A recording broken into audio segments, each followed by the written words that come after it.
Assalamualaikum warahmatullahi wabarakatuh. Halo teman-teman semua, kami dari kelompok 6 yang beranggotakan Nur Asisa, Salwa Nabila, dan Wardah Khairunisa. Video ini kami buat bertujuan untuk memberikan teman-teman sekalian wawasan mengenai vintage atau teknologi finansial. Teman-teman pada tahu nggak nih apa itu vintage atau teknologi finansial? Terus kira-kira perannya vintage dalam industri keuangan itu apa sih? Yuk simak penjelasan kami. Nah, jadi vintage itu penggunaan teknologi untuk inovasi layanan keuangan. Peran vintage dalam industri keuangan ini sangat penting dikarenakan memberikan solusi yang lebih efisien, murah, dan mudah diakses. Lalu, gimana sih vintage itu bisa terjadi? Vintage itu bisa terjadi karena perubahan gaya hidup masyarakat yang semakin mengandalkan teknologi, teman-teman. Kira-kira apa saja dasar hukum penyelenggaraan vintage dalam sistem pembayaran vintage di Indonesia? Ada yang bisa jelasin gak nih? Sini, kami bantu jelasin. Sebenarnya vintage di Indonesia sudah diatur oleh pemerintah melalui regulasi Bank Indonesia dalam sistem pembayaran. Berikut dasar hukum vintage.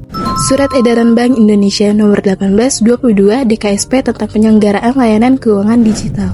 Peraturan Bank Indonesia Nomor 18/17 PBI 2016 yang memuat mengenai uang elektronik. Peraturan Bank Indonesia Nomor 18/40 PBI 2016 tentang penyelenggaraan pemrosesan transaksi pembayaran. Layanan apa aja sih yang vintage sediakan? Nah, jadi vintage menyediakan 3 layanan. Yang pertama ada crowdfunding. Apa itu crowdfunding? Crowdfunding adalah cara mendanai proyek atau usaha dengan melibatkan masyarakat. Lalu yang kedua ada e-wallet. E-wallet adalah semacam dompet digital yang memungkinkan Anda menyimpan, mengirim, dan menerima uang melalui ponsel atau komputer. Nah, yang terakhir ada bank digital. Bank digital adalah lembaga keuangan yang hanya beroperasi secara online dan menyediakan layanan perbankan melalui aplikasi atau situs web. Dari yang udah aku sebutin tadi, pasti kalian udah nyobain salah satu layanannya kan? Teman-teman pasti tahu bahwa setiap industri pasti memiliki tantangan berbagai macam. Kira-kira apa aja tantangan yang dihadapi oleh vintage ya?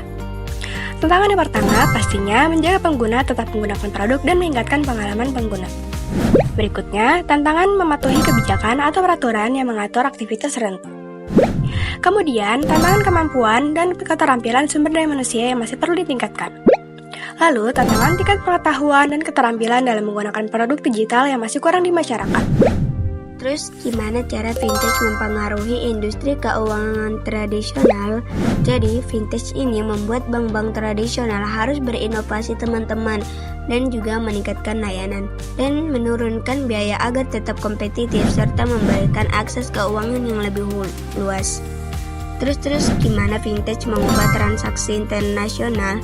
Nah, vintage ini membuat transaksi internasional jadi lebih cepat, murah, dan mudah lewat platform pembayaran digital. Jadi, teman-teman semua nggak perlu khawatir. Lalu, gimana sih vintage mempengaruhi cara orang untuk mengakses dan menggunakan layanan keuangan?